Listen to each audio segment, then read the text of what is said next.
तेलंगाना हुकूमत की बावकार दलित बंधु स्कीम जिसका हाल ही में ऐलान किया गया था, पर अमलावरी के लिए टीआरएस हुकूमत ने मजीद 500 करोड़ रुपए जारी किए।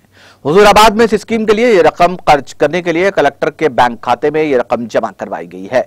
रियासती हुकूमत ने इस स्कीम पर अमल के लिए 200 करोड़ रुपए का ऐलान किया था, ताहम अब तक हुकूमत ने 1500 करोड़ रुपए जारी किए।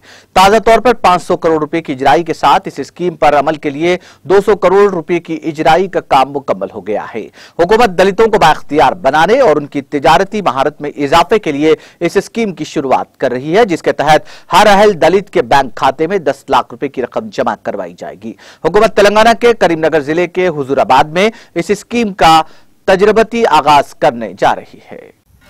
नाज़रीन, हमारे टीटीवी न्यूज़ को सब्सक्राइब करिए, बेल आइकॉन को प्रेस करिए, शेयर करिए और लाइक करना ना भूलें। और किसी एडवर्टाइजमेंट से मुताल्लिक जानकारी के लिए हमारे इस नंबर पर कॉन्टैक्ट कीजिए।